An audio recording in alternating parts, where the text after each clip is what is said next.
नमस्ते everyone, this is Sandeep and welcome to my channel only study by Sandeep Dhiman. आज हम discuss करने वाले हैं 10th क्लास इकोनॉमिक्स के चैप्टर 3 मनी एंड क्रेडिट को। मैं आपको बता दूं कि 9th क्लास की इकोनॉमिक्स को हम कवर कर चुके हैं और साथ में हम साइकोलॉजी भी कवर कर रहे हैं और आज से इंडियन पॉलिटी भी हम कवर करना शुरू कर देंगे। हमारा टारगेट है अगस्त तक जितने भी इम्पोर्टेंट टॉपिक हैं टीजीटी से रिलेटेड उनको कवर किया जाए, तो बने रहिएगा चैनल के साथ। चलिए डिस्कशन स्टार्ट करते हैं।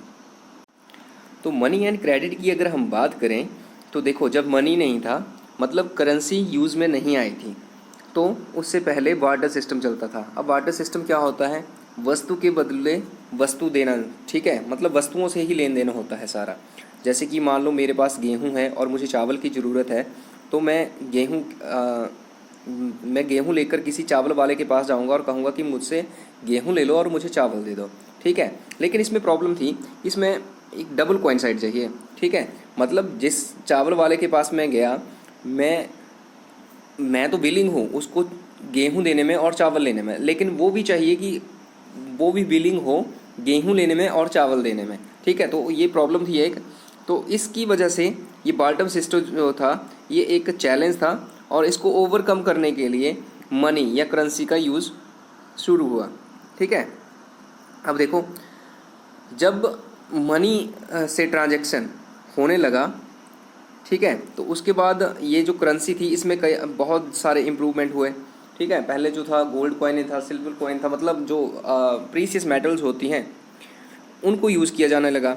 लेकिन अब जो है पेपर और कॉइन, जो आप देख सकते हैं आयरन यूज होता है, ठीक है।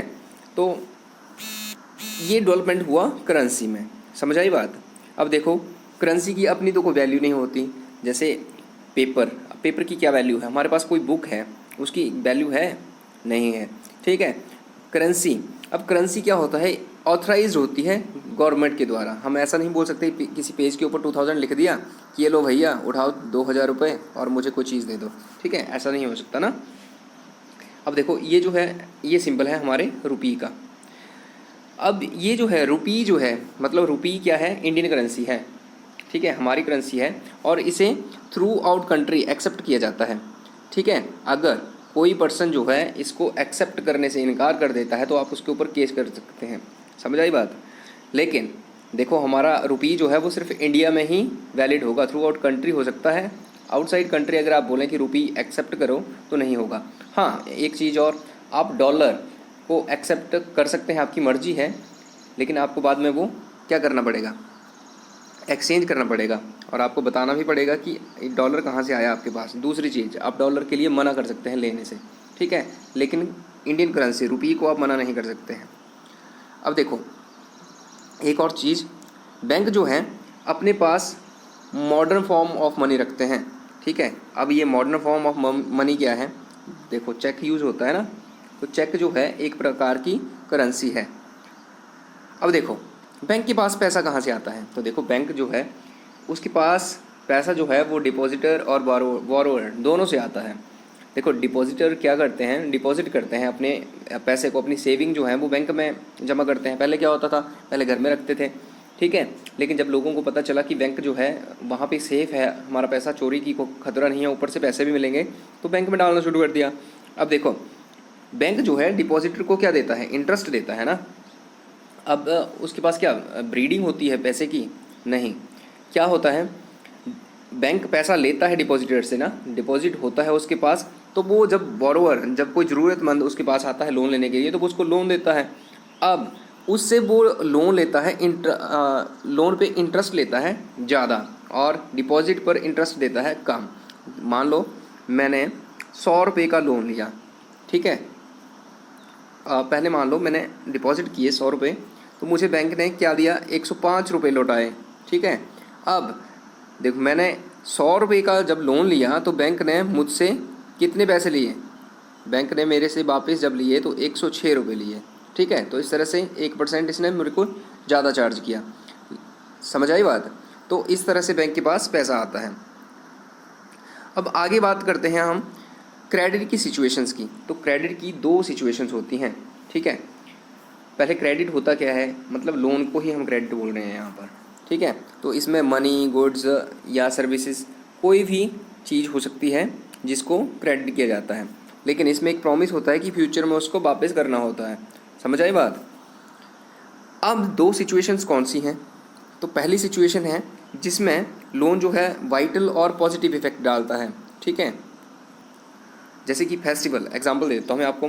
फेस्टिवल, आपको पता है फेस्टिवल जब होता है तो जैसे शॉपकीपर बहुत सी आइटम्स लगाते हैं अपनी दुकान में, ठीक है, लेकिन किसी के पास पैसे नहीं है तो वो क्या करेगा? लोन लेगा, ठीक है। और जैसे ही फेस्टिवल ओवर होगा तो उसके पास अच्छे खासे पैसे आगे होंगे, वो प्रॉफिट में होगा, तो वो जल्दी से अपना लोन जो है उसको वापस कर देगा और उस प्रॉफिट को एंजॉय करेगा, ठीक है। तो ये तो हो गया वाइटल और पॉजिटिव रोल। अब सिचुएशन 2 देखते हैं। इसमें क्या होता है, जो बोरोवर है उसको पेनफुल सिचुएशन में फंसा देता है लोन। समझ आई बात। जैसे मान लो मैं एग्जांपल देता हूँ एग्रीकल्चर से। किसी किसान ने लोन लिया फसल के लिए, लेकिन लास्ट में क्या हुआ, फसल ख़राब हो गई किसी भी कारण से, जैसे कि फ्लड आ गया या फिर फसल में आग लग गई। इस तरह की कई सिचुएशंस हो सकती हैं, फसल में कीड़ा भी लग सकता है। तो अब क्या हुआ, ये जो बोरोवर था ये लोन में फंस गया ना, इसको इंटरेस्ट देना पड़ रहा है वहाँ पर, अब उसे दोबारा फिर से लोन लेना पड़ेगा। समझ आई बात। तो ये एक डेट ट्रैप में फंस जाता है किसान। समझ आई। तो ये सिचुएशन थी दो क्रेडिट की। अब देखो हम टर्म्स ऑफ क्रेडिट की बात कर लेते हैं। देखो टर्म्स क्या होती हैं, आप किसी को लोन देंगे ना तो क्या बोलेंगे उसको कि भाई ले जाओ जब मर्जी उठा लौटा दो, नहीं ना। आप अपने फ्रेंड्स को, हाँ अगर आप किसी को ट्रस्ट करते हैं उसको तो ऐसे दे सकते हैं आप, लेकिन बैंक ऐसा नहीं करता है। बैंक की कुछ टर्म्स एंड कंडीशंस हैं जिनको फुलफ़िल किया जाता है पहले। ये जो टर्म्स और कंडीशन होती हैं इसमें बोरोवर और लैंडर दोनों को एग्री करना पड़ता है। समझ आई बात। अब देखो बैंक जो है वो डोकोमो के ऊपर लोन देते हैं। अब डोकोमो क्या है, डीओ का मतलब डॉक्यूमेंट रिक्वायर्ड, सीओ का मतलब कोलैटरल, मतलब बोरोवर के पास कोई असेट होना चाहिए जिसको वो बैंक के पास गिरवी रख दे, ठीक है। अब इस चीज़ का क्या करेगा, इन असेट्स का क्या करेगा बैंक, अगर मान लो लैंडर जो है बोरोवर जो है वो लोन पे नहीं कर पाता है तो बैंक जो है इसको क्या कर सकता है, इसको सेल कर सकता है और अपने जो अमाउंट होगा उसको रिकवर कर सकता है। अब एमओ की बात करें तो मोड ऑफ रीपेमेंट, ठीक है, मतलब पैसे कैसे चुकाने हैं, ऐसी ऐसी कुछ एक शर्तें होती हैं। अब देखो वैरायटी ऑफ क्रेडिट होता है वहाँ पर, किस तरह से छोटे किसान लोन लेते हैं, किस तरह से बड़े किसान लोन लेते हैं। तो छोटे किसानों को आपको पता है मनी लेंडर से ले लेते हैं, एम्प्लॉयर से ले लेते हैं, या फिर कोऑपरेटिव्स होते हैं उनसे ले लेते हैं, बैंक से भी लेते हैं। बड़े फार्मर जो हैं वो मोस्टली बैंक से ही लेते हैं अगर उनको ज़रूरत पड़ती है, वैसे उनको ज़रूरत नहीं पड़ती, उनके पास अपना ही काफ़ी डिपॉजिट होता है। समझाई बात। तो ये चीज़ें हैं। आगे देखो formal sector credit in India. अब फॉर्मल सेक्टर क्या है, पहले तो ये किस तरह का क्रेडिट है। तो फॉर्मल सेक्टर लोन जो हैं ऐसे लोन हैं जिनमें गवर्नमेंट का सुपरविज़न होता है और गवर्नमेंट का कंट्रोल होता है, ठीक है। जैसे बैंक हो गया, कोऑपरेटिव्स हो गए, और इन सारी चीज़ों को कौन सुपरवाइज करता है, इनको करता है आरबीआई, ठीक है। RBI formal source of loans की फंक्शनिंग को सुपरवाइज करता है। समझ आई बात। फॉर्मल सेक्टर में क्या होता है, जहाँ पर गवर्नमेंट का सुपरविज़न होता है, गवर्नमेंट का कंट्रोल होता है, जैसे कि बैंक और कोऑपरेटिव एग्जांपल के लिए बता दिया, और इनकी जो फंक्शनिंग होती है इनको आरबीआई देखता है, ठीक है, सुपरवाइज करता है इनको।